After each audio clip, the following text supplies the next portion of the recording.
Bismillahirrahmanirrahim. Assalamualaikum warahmatullahi wabarakatuh. Alhamdulillahilladzi anzalas sakinata fi qulubil mu'minin liyazdadu imanan ma'a imanihim. Asyhadu an la ilaha illallah wahdahu la syarikalah wa asyhadu anna Muhammadan abduhu wa rasuluhu alladzi la nabiyya wa la rasula ba'dah. Allahumma shalli ala Muhammad wa ala ali Muhammad. Alhamdulillahirabbil alamin. Ibu-ibu, bagaimana kabar semuanya, sahabat Al-Qur'an? Semoga Allah Subhanahu wa taala senantiasa terus memberikan kebaikan dan kesehatan kepada kita semuanya insyaallah. Baik, pada kesempatan yang berbahagia ini, sebelum kita memulai perjumpaan kita, pengajian kita hari ini, sedikit saya ingin menjelaskan atau berbagi ilmu terkait dengan bagaimana sikap kita di dalam menghadapi wabah ini. Insyaallah semoga ini bermanfaat bagi kita semuanya. Yang pertama yang harus kita ajamkan di dalam diri kita atau hujamkan di dalam diri kita bahwa segala sesuatu yang terjadi di muka bumi ini tentunya adalah dari Allah Subhanahu wa taala. Tidak ada satupun yang kemudian tidak Allah takdirkan kepada kita. Maka ini sudah takdir insyaallah dari Allah, ya, dan kita harus yakini bahwa ini adalah takdir dari Allah sehingga kita akan tenang, ya. Dan bagaimana caranya agar kemudian kita tidak terkena pada akhirnya dengan wabah ini. Dan Allah sebutkan, a'udzubillahi minasyaitonirrajim, ini surat Al-Baqarah ayat 156. Alladzina idza asabathum musibah qalu inna lillahi wa inna ilaihi raji'un. Alladzina, orang-orang yang idza, apabila asabathum, ya, mereka ditimpa musibatun, berupa musibah, qalu, mereka berkata, inna, sesungguhnya kami, lillahi, ya, milik Allah, wa inna, dan sesungguhnya kami pula, ilaihi raji'un, akan kembali kepada Allah Subhanahu wa taala. Maka ayat ini sangat mengisyaratkan luar biasa kepada kita tentang keyakinan kepada Allah Subhanahu wa taala bahwa sesungguhnya kita dari Allah Subhanahu wa taala. Kalau Allah sudah takdirkan satu hal, maka itu adalah dari Allah Subhanahu wa taala.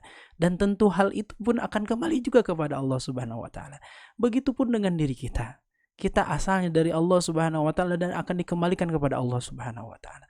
Maka tidak ada kerisauan seharusnya di dalam diri kita ketika Allah Subhanahu wa taala mentakdirkan adanya wabah di muka bumi ini. Nah, selanjutnya bagaimana cara kita di dalam atau sikap kita di dalam menghadapi wabah ini? Ya, Allah Subhanahu wa taala sebutkan. Kalau tadi sudah kita sebutkan bahwa semuanya dari Allah Subhanahu wa taala, maka kalau misalnya kita tidak mau akan adanya wabah ini, maka mintalah kepada Allah Subhanahu wa taala. Begitu ya. Kenapa? Karena Allah yang memiliki wabah ini. Begitu ya. Untuk apa? Untuk segera dihilangkan. Insyaallah semoga secepatnya Allah hilangkan wabah ini. Bagaimana ketika kita meminta kepada Allah, bagaimana caranya gitu. Yang pertama adalah dengan dua hal. Yang pertama adalah dengan sabar, dan yang kedua dengan as-shalah. Allah sebutkan wasta'inu bis-sabri was-shalah. Dan meminta pertolonganlah engkau kalian itu, ya, bis-sabri dengan sabar, was-shalah dan dengan as-shalat, begitu ya. Maknanya apa sabar dan sholat itu? Ya, kita tahu sabar itu seperti itu, sholatnya juga seperti itu. Maka maknai sesuai dengan apa yang kita fahami, itulah yang disebut dengan sabar dan sholat itu. Atau juga ada yang menyebutkan sabar itu adalah bentuk dari usaha, ya, sholat itu bentuk doa dan tawakal kita kepada Allah Subhanahu wa taala. Maka sangat jelas dua hal inilah yang kemudian harus kita kedepankan sikap yang terbaik untuk menghadapi wabah ini. Karena ada di kalangan kaum muslimin yang kemudian dia hanya ingin hanya tawakal saja kepada Allah Subhanahu wa taala. Sehingga ketika ditanya, "Kenapa engkau masih berkeliaran di luar rumah, ya, sedangkan pandemi ini, wabah ini akan boleh jadi bisa menghinggapi kepada siapa saja yang terdekat dengan dirinya." Ya. Maka dia biasanya berkata, ya, saya tawakal saja kepada Allah, hanya Allah lah yang kemudian bisa mematikan diri kita. Ya, secara tersirat bahwa kalimat ini seperti benar gitu ya. Tetapi coba perhatikan ayat ini. Allah Subhanahu wa taala sebutkan dua hal. Yang pertama adalah sabar dan yang kedua adalah sholat. Ya. Mari kita berusaha terlebih dahulu. Usahakan kemudian, kan yang namanya diri kita tidak mau untuk ditimpakan musibah, betul ya? Pasti kita sepakat, siapapun orangnya tidak mau diberikan sesuatu yang membuat susah di dalam kehidupan. Dan wabah ini, mohon maaf ya, membuat susah bagi kita kalau misalnya kita mendapatkannya. Maka kita berusaha untuk tidak mendapatkan itu, tidak terkena wabah itu. Bagaimana caranya? Ya kita berusaha untuk menghindar diri kita dari wabah itu. Gimana caranya? Ya para ahli sudah sebutkan, salah satunya adalah diam di rumah, itu salah satunya, begitu ya. Maka ini bentuk usaha terbaik yang bisa kita lakukan, begitu. Nah, maka setelah itu gimana? Wassalah, dan sholat atau tawakal, doa kita kepada Allah. Meskipun ya bisa saja kita sambil terus berdoa kepada Allah Subhanahu wa taala, pada saat yang sama ya kita juga diam di rumah saja untuk memperlihatkan usaha kita tidak ingin agar tidak mendapatkan musibah tersebut, begitu. Dan Allah sebutkan bahwa azam yang kuat dan tawakal kepada Allah ini juga sangat penting untuk kita miliki, gitu ya. Allah sebutkan dalam surah Ali Imran ayat 159, A'udzubillahi minasyaitonirrajim, fa idza azamta fatawakkal 'ala Allah. Maka apabila azamta, engkau telah berazam, telah mengerahkan seluruh usaha ya untuk mendapatkan sesuatu atau untuk menghilangkan segala sesuatu, ya dalam hal ini misalnya wabah, begitu ya.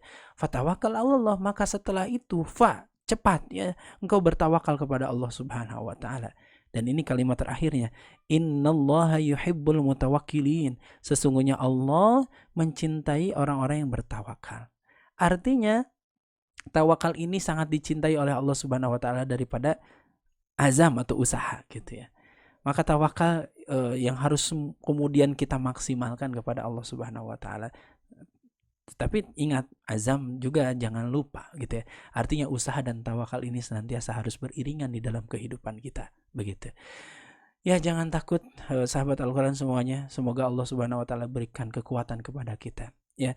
Dan satu lagi yang kemudian harus kita tanamkan di dalam diri kita, yaitu adalah tentang hidup ini adalah ujian dari Allah Subhanahu wa taala. Ingat, hidup ini adalah ujian. Seluruh aspek kehidupan kita itu adalah ujian daripada Allah Subhanahu wa taala. Ada atau tidak ada wabah, itu adalah ujian dari Allah Subhanahu wa taala. Terlebih ketika ada wabah ini, maka itu ujian juga dari Allah Subhanahu wa taala. Allah sebutkan, alladzi khalaqal mauta wal hayata liyabluwakum ayyukum ahsanu amala. Dialah Allah, khalaqal mauta, yang telah menciptakan al-maut, kematian, wal hayat, kehidupan, liyabluwakum, untuk menguji kepada kalian, ayyukum ahsanu amala. Siapakah di antara kalian ahsanu amala, yang paling baik amalnya, begitu. Jadi ingatlah saudaraku, sahabat Al-Quran yang dimuliakan Allah Subhanahu wa taala, bahwa kehidupan ini adalah ujian. Maka kalau ada wabah pun itu adalah ujian pada diri kita. Tetapi apa fungsi dari ujian itu? Allah ingin tahu siapa di antara kita yang memiliki amal yang terbaik. Maka semoga kita termasuk orang-orang yang memiliki amal terbaik ini. Salah satunya adalah ijtihad saya ya, dengan cara yang tadi, wasta'inu bis-sabri was-shalah. Kita sabar ya, kita berusaha sekuat tenaga untuk tidak mendapatkan atau tidak terkena wabah itu, begitu ya, wassalah. Dan kita juga senantiasa berdoa dan tawakal kepada Allah. Semoga dengan itulah yang dimaksud dengan ahsanu amala. Kita termasuk orang-orang yang disebut oleh Allah Subhanahu wa taala sebagai orang-orang yang memiliki amalan yang terbaik. Allahu a'lam bishawab. Semoga ada manfaatnya. Akhirul kata, subhanakallahumma bihamdika asyhadu an la ilaha illa anta astaghfiruka wa atubu ilaik. Assalamualaikum warahmatullahi wabarakatuh.